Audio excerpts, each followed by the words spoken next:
Je m'appelle Xavier Savignac, je suis un petit peu, si vous voulez, l'architecte du véhicule, celui qui va faire en sorte que tout est à sa place et puis mettre les choses bien assemblées les unes avec les autres. J'ai commencé à travailler sur le projet depuis début 2003, donc depuis le départ du projet en fait. Maintenant l'environnement, et on le voit avec la société qui évolue, avec le monde politique aussi qui évolue, c'est une question qui devient centrale dans la société et un constructeur automobile responsable ne peut pas ignorer cette question. Et c'est pour ça que sur 308, dès le départ, nous l'avons intégré et mené toutes ces actions de fond qui nous permettent d'avoir des résultats très concrets. L'environnement, d'abord, sont les basiques. Il ne faut jamais oublier que la nature, c'est la nature et qu'elle a aussi ses règles, toutes simples. Nous, on a travaillé la masse depuis le départ, justement, parce que qui dit une masse moindre, dit une consommation moindre.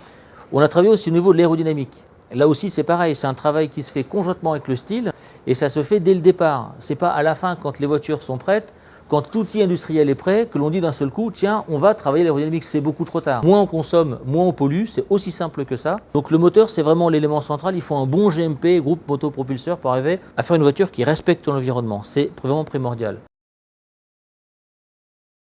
On a repris des moteurs qui étaient déjà éprouvés dans le domaine du diesel, qui sont très bien placés au niveau consommation, qui ont une particularité, c'est d'avoir un FAP, le fameux filtre à particules que Peugeot était le premier à inaugurer. Le moteur HDI, il est très bien placé au niveau consommation.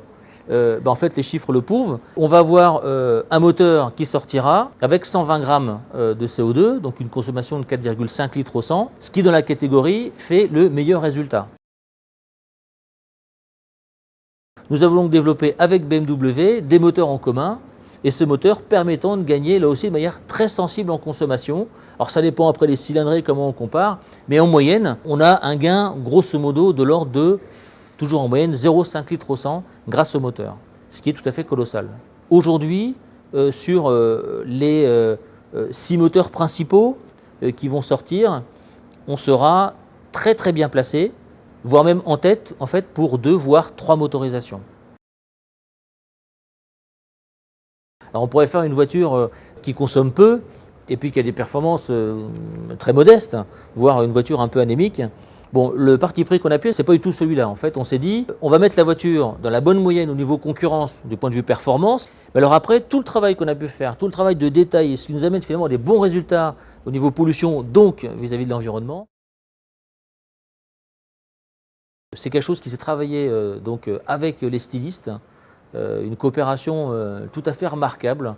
Je regarde en tout cas un très très bon souvenir parce que finalement les stylistes ont compris dès le départ qu'il fallait absolument travailler ce point-là. Le terrain pour l'aérodynamique, c'est la souffleure aérodynamique où là on met le véhicule face à une vanne d'air. En fait, on recrée tout simplement une vitesse simulée du véhicule. À l'arrivée, on a une voiture qui, chacun jugera, personnellement je trouve très belle, et avec une aérodynamique qui est tout à fait soignée puisqu'on a un CX de 0,29 qui est remarquable pour la catégorie du M1.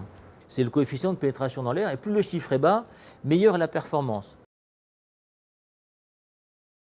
Un pneu, il frotte sur la route, et à partir du moment du frottement, ça veut dire de la déperdition d'énergie, donc de la consommation. Un pneu s'adapte toujours à un véhicule. Donc avec Michelin, nous avons travaillé depuis maintenant 3 ans, on va dire, pour adapter le pneu énergie saveur sur la 308. On gagne 0,2 litres au 100 km.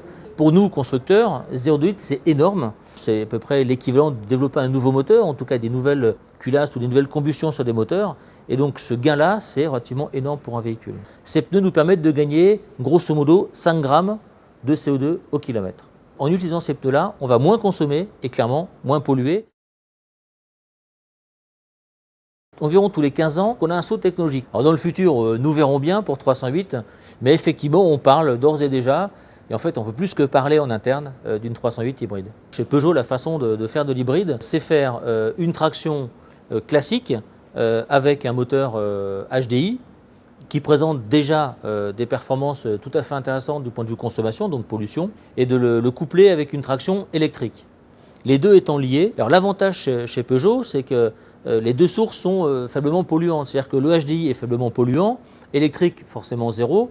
On voit dans la concurrence des concurrents, donc des constructeurs qui ont développé de l'hybride avec des gros moteurs essence. C'est une idée qui est tout à fait intéressante du point de vue technologique, sauf que quand le gros moteur essence il fonctionne, il pollue comme un gros moteur essence. L'avantage de la motorisation HDI, qu'on pollue comme un HDI, c'est-à-dire très peu, et en plus avec le FAP, il n'y a pas de particules. Et quand on est en ville, on peut basculer sur l'électrique avec zéro pollution.